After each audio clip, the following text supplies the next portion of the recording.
We will give it just a couple minutes, Casey. We have a few other folks who have RSVP'd, so we'll see if they join us before we get started here.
We'll give it just another minute or two.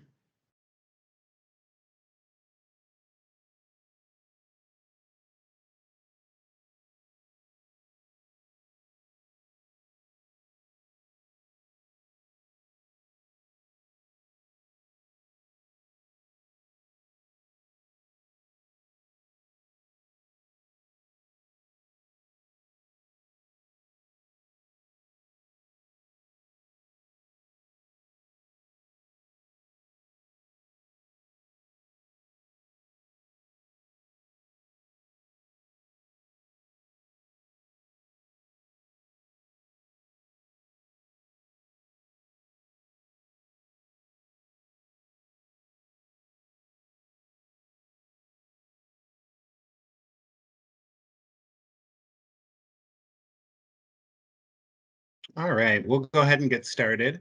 My name is Noel Nix. I'm the Director of Community Initiatives in Mayor Carter's office, and we want to thank you for coming out for our discussion around the city's proposal to pursue administrative citations.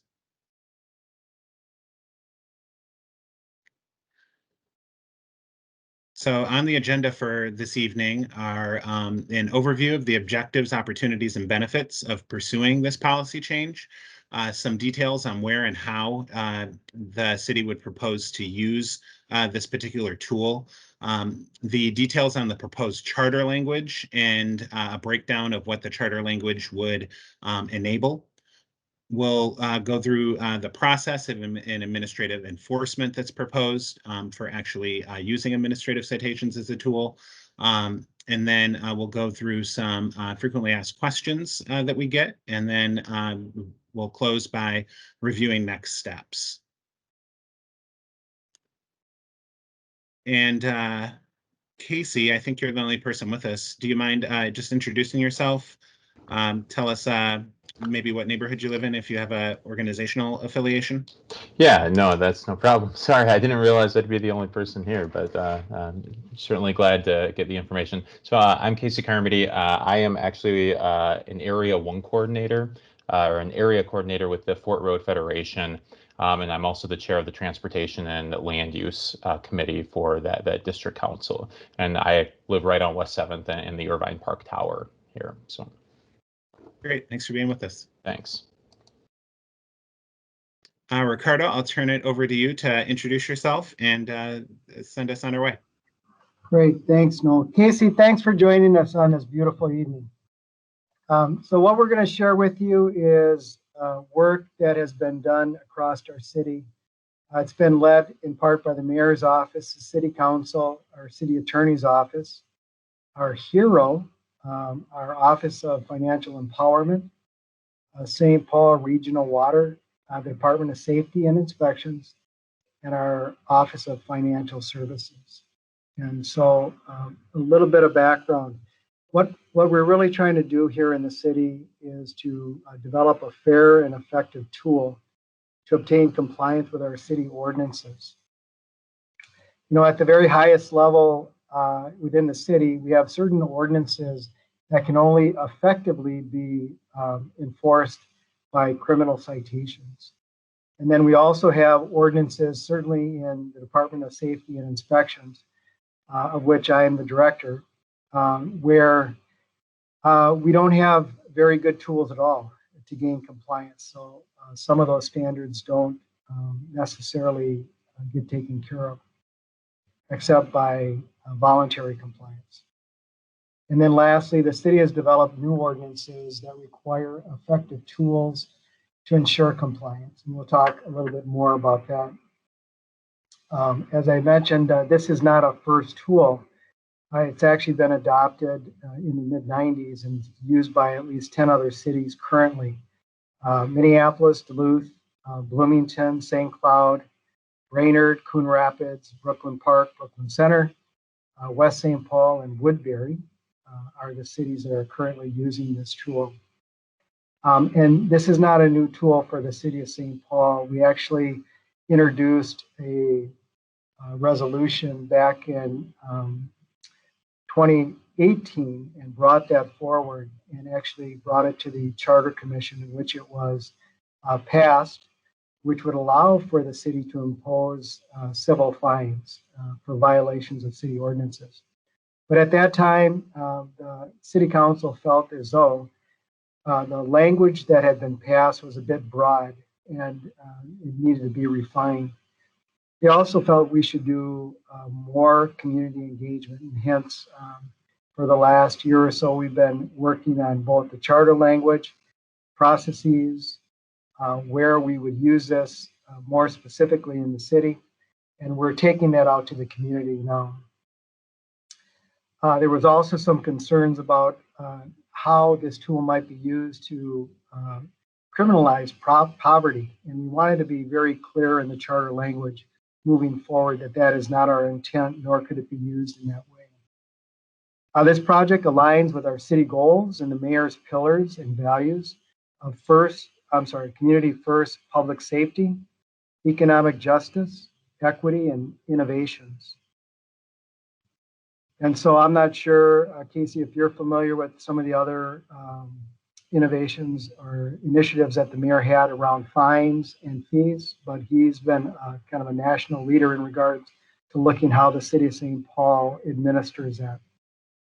Overdue book fees, for example, waiving those, and then also during COVID, waiving the towing and storage charges for vehicles that were impounded during the pandemic. And so what we hope to achieve in this civil enforcement is a tool that is effective in gaining compliance and then also avoid any unintended consequences. Next slide, please. So the benefit that we're looking to achieve is, one, the administrative enforcement is, is to gain compliance in a timely manner, be consistent, and the appropriate size of enforcement and tools for enforcement, and then eliminate any unintended consequences. And the unintended consequences that we have listed here is, as I had listed earlier, that some of our enforcement requires that we use criminal citations, and criminal citations have negative impacts that go beyond the compliance. In our department here in DSI, with our animal control, we issue on average about 150 administrative citations annually. And with that comes both not only the stigma of a criminal charge, but also that will impair people in finding housing if they're renting, or maybe something that comes up during their application for employment, or a certification or education. And so we're looking at diminishing as much as possible the use of our criminal citations for some of these lower level non-compliance violations. But we're also looking to create a city-managed enforcement system to improve timeliness. When we do rely upon the district courts or we use the administrative courts, that can be quite a longer period of time in order for us to gain compliance and more costly. We want to maintain the priority and the right size of the fine. This tool would allow for us, through more discourse and public hearings, to determine what the size of the fine is. There are some fines currently that could be quite difficult for individuals in their household and or in their business, and they may not be able to survive or be able to manage through those. And so we want to make sure that the fines that are established are the right size for the violation. Again, with a focus more on compliance as opposed to penalty. And then to reduce, as I mentioned, criminal citations that have those negative impacts. And then also is really important is that there are new ordinances that have been passed that rely on a tool such as an administrative citation to be effective. And so we want to make sure that we have a tool that we can use to bring people into compliance. Next slide, please. So over the last several months, we've been looking at where within the city we're lacking the ability to use an enforcement tool, or tools that are not working very well. And so in the Department of Safety and Inspections, as I had mentioned, animal control, we're currently looking at using this for unlicensed animals, dog bites, dogs at large. And in our construction trades area, most definitely would be ensuring that people who do work in our city have the appropriate competency cards throughout the various trade disciplines. We'll also look at other uses within construction trades that would be helpful. In zoning, we're looking at using this for compliance with site plans, unpermitted signs, unapproved land uses, and lighting violations. This is an area where we do not have tools that work very well. And so this tool would be a great fit for our zoning area. In human rights and equal economic opportunity, we're looking at using this tool for Earn, Sick, and Safe, which was passed back in about 2018. Minimum wage, and then conversion therapy. And so this would be a tool which could be used after we've had conversations with businesses who are required to honor the standards that are listed in our ordinance, and then moving into a penalty phase or a enforcement phase. In the Office of Financial Empowerment, we are looking at using this for the relocation assistance portion of the tenant's rights to ensure that they're being protected. Then in our water department, we'd be using this for illegal use of fire hydrants, which could have detrimental impacts on our plumbing systems in the city, as well as impacts on businesses and residents. The performance of plumbing services without a permit, and then plumbers who do not shut off the water when either they do not have a permit or are not complying with the plumbing rules as laid out by St. Paul Regional Water Services. And next slide, please.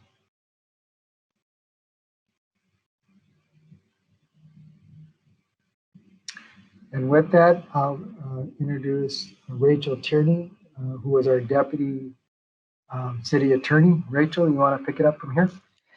Thanks, Ricardo. So as Ricardo explained, we did a charter proposal back in 2018 proposing some changes, and that language is on this slide.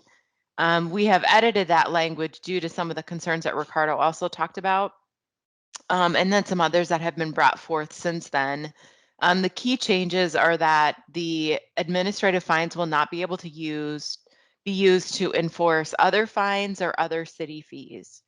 The fines are capped And individual ordinances, the new charter language requires that individual ordinances each be amended, outlining procedures and a fine schedule, or what we refer to as a penalty matrix, for each individual ordinance, so that there is open and public conversation and ability to provide feedback before any ordinance would be used, before any ordinance will use administrative fines. Next slide, please. So this highlights the changes from before and after, but this is the complete language proposal here.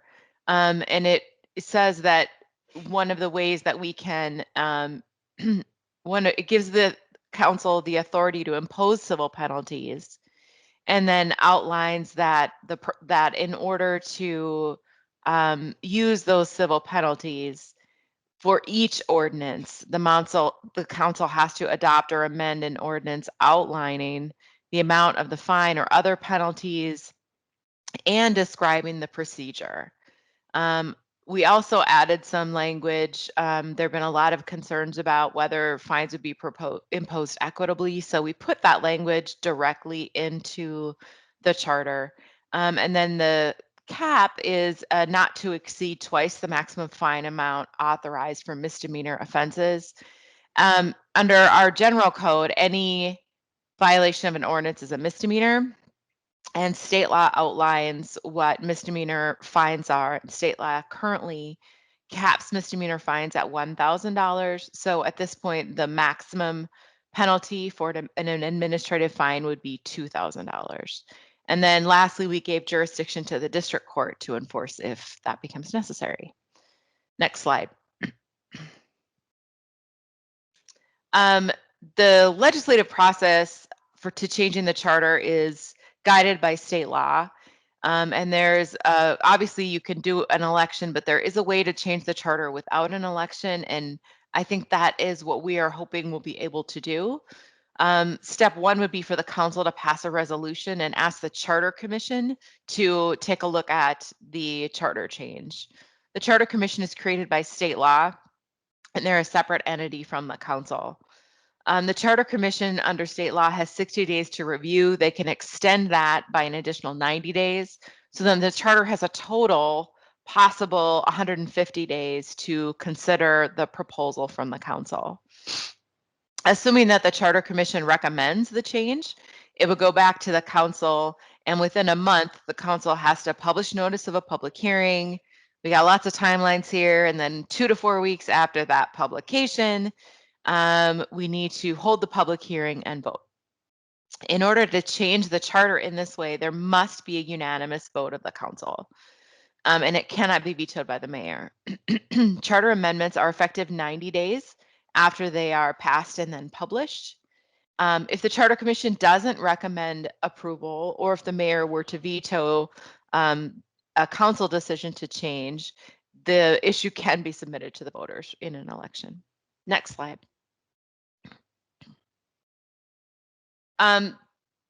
Assuming that the charter change passes, there'll be the kind of cascade of next events would be a change to our administrative code. The city's administrative code is the code that we use to regulate ourselves. And in that code, we will adopt an ordinance that outlines what are the hearing procedures going to be and how will that look. We would intend then that all the ordinances that will use administrative fines would refer back to that ordinance, maybe make some slight changes, but that would be the main framework for all administrative fines throughout our ordinances to provide some predictability and consistency across our processes.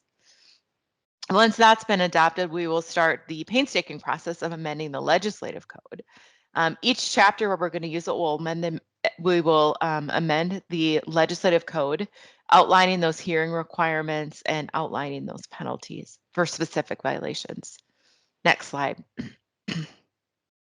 We've had some questions about what the hearing process would look like, and we've given a significant amount of thought to what that process would look like. The one thing I will tell you is that we're looking at a uniform process, but 2 different potential hearing officers. One hearing officer would be an administrative law judge. Administrative law judges are actually employees of the state of Minnesota. That's currently where our licensing processes go through. We would intend that the more complicated kind of cases go through the administrative law judge. We would also, though, create a administrative hearing officer, a lot like our current legislative hearing officer, that could hear kind of the more routine cases. Regardless of which type of hearing officer, every administrative citation would begin with either a warning letter or some sort of engagement. The goal being nobody will get a fine in the mail and not know what we're talking about. That we would have this prior engagement, because the goal of all of this is compliance. And if we can get the compliance at the front end, then we don't need to issue a citation. If we can't get that front end compliance, we would issue a citation. And this is where the due process, standard notice, and opportunity to be heard takes place. Citation gets issued, and the person who receives the citation has three choices. They can simply pay the fine. If they pay the fine, we're done. The decision is final. They can also say, yep, that happened, but I think that your penalty is too high or too severe or whatever. And in that case, they could go to the city council and ask for a different penalty. In the third case, they, of course, could ask to go to that administrative hearing, and which would make the city prove our case. If we would then go to one of the hearing officers. The report of the hearing officer would then go to the city council. The city council's decision could be final, or they could go to the Court of Appeals and go through the state's appellate process before the decision becomes final. Next slide. And I think we're going to back to Noel, I think. That's right. Thank you. So in terms of the process that we'll follow here through the rest of the year into next year, we are right now engaged in engagement around the charter language, and slight typo here. The council request that the language go to the Charter Commission will actually be on the agenda for May 19th, not tomorrow. And then the Charter Commission will hopefully take this up sometime in May or June. After that, the council will act on the charter language recommendation, have an up or down vote on the recommendation that comes from the Charter Commission. We'll do some engagement on proposed ordinance changes after the charter language is enacted. So more detail to come in terms of what the timeline and which ordinances would come, or ordinance changes would come forward first. And then we're looking at fall, the August-September timeframe for city council action on any ordinance changes. There are some questions around staffing and budget to support the administrative citation process that's been laid out. So that will take place as part of the overall discussion around the mayor's budget proposal that'll be released in August, and then deliberated on by the council into December. Concurrent to that, we'll be developing tools, processes, and staff training for the enforcement of administrative citations, and then looking at the early part of 2022 for actual implementation. So that would be the earliest that there would actually be citations that could potentially be issued. And that concludes our presentation. Casey, do you have any questions for us? Yeah, so maybe just one or two quick questions here. So, I guess I'm curious, you've mentioned some other cities have implemented this type of process. And I imagine that you probably had some conversation, like what have been their experiences in implementing this or using this type of process versus kind of the criminal processes. If you can maybe just talk about those discussions that you've maybe had with other cities about this. Hi, Casey. Hi. Ricardo here. Nice to see you. Hey. So I have some experience. I have two directors, deputy directors that work for me as well, that work in cities that have allowed the administrative citation. So I can talk a little bit. I was on the front end of the development in Minneapolis when it rolled out, and I was working in the housing inspections area. And so previous to that, the primary tool we had was criminal citations. And so it was a kind of a clunky tool that took a long time in order for us to get the results. And so what we were looking for is really compliance, but going through the criminal process, it had higher ramifications, right? So it was what I would say is a bigger tool than what was needed for us to kind of nudge people back into compliance.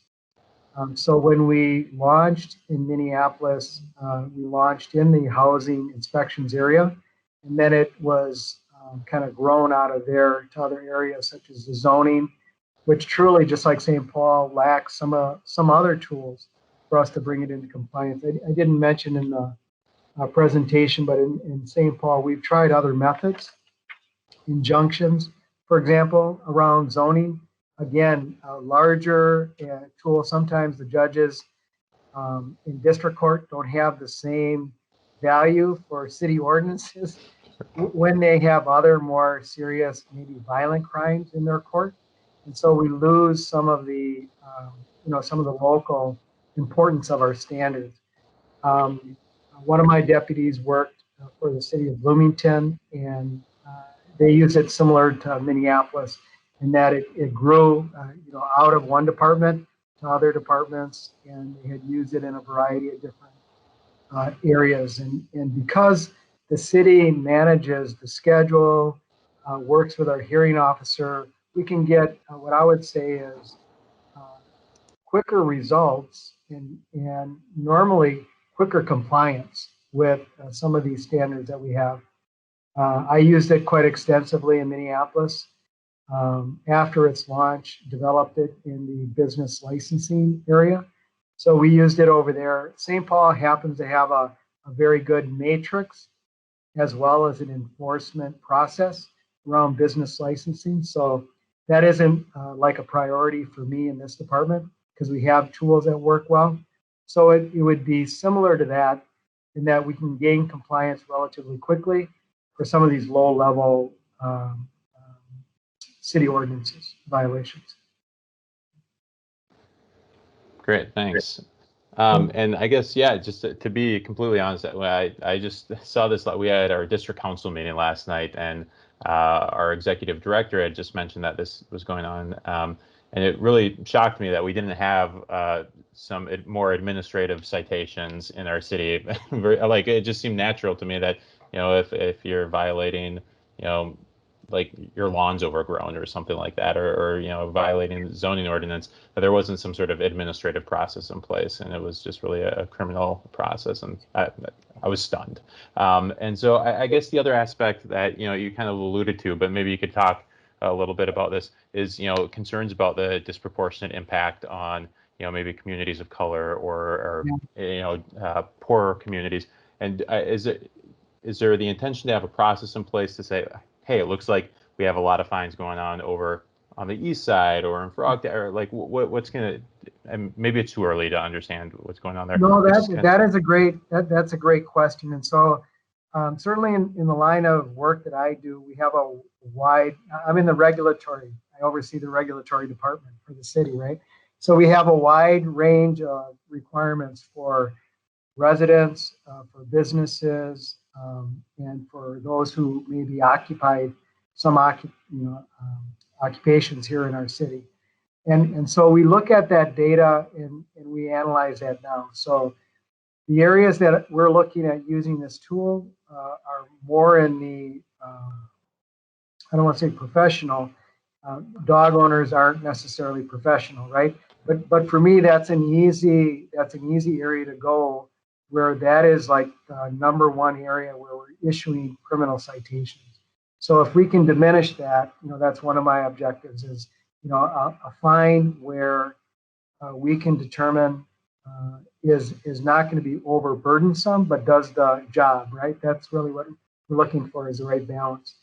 And then, when we're working with trades folks who work with a whole myriad of different building codes and fire codes and have to be compliant, there's already that elevated expectation that they know what the rules are, they've gone through training. And then when we find, and this is a very small number of folks who are in violation in this business that I do, it's a very small proportion of the overall people working in these fields. But nonetheless, they're the ones who have negative impacts on their customers, people who don't know what to do when the work isn't done properly or isn't done completely, or they're not pulling the permits or other things that that a professional should be doing. And then lastly, with the zoning area, again, it's typically land owners, developers, building managers that we're looking at kind of bringing into compliance. So to your point about, well, do you look at the entire city and how you're administering it? We will do that. I want you to know that I do that now with our other regulations. Code enforcement is probably the most prevalent. We've actually scaled back the size and are doing less proactive work than we did previously. But we look at where are those orders being issued? What are the neighborhoods that we see it being issued in? What are the violations that we see in those neighborhoods? And then, we have to dig a little bit deeper and say, who owns those properties that we're writing orders on? And so they're oftentimes, if you don't dig a little bit deeper, you would think that these are all homeowners, when in fact, many of the, what I would say is nuisance type violations are rental properties owned by somebody else, right? But nonetheless, the impact in those neighborhoods for those type of violations is everybody who lives in the neighborhood is impacted by piles of garbage or dogs that are running loose or pooping on the sidewalk or whatever, right? It's like everybody suffers if we do not have tools to bring them into compliance. Great, thanks. Yeah, and I think that's really all I had for questions. And I mean, I think this really sounds like a good idea. And this is something that I'll certainly come back and talk with my committee about, with transportation and land use, at least in the West 7th area, and then probably talk with the full board keeping our finger on this as it's going forward. Because yeah, like I said, I was stunned yesterday that there wasn't some sort of more administrative fine process in place in the city. And I guess I've never come across it, either way, criminally, I guess, which is a good thing. But yeah, so I mean, I was just pretty surprised by that. So I really, really appreciate you all taking the time just for me to walk through this. But yeah, it was really informative. I appreciate it. Thank you, Casey. Yeah. Anything else? Did anybody else have any comments or anything else they wanted to add? No, I think that'll cover it for tonight. All right. Very good. Casey, thanks so much. Yeah, thank you. Thank you, everyone. Have a good night, everyone. All right, bye.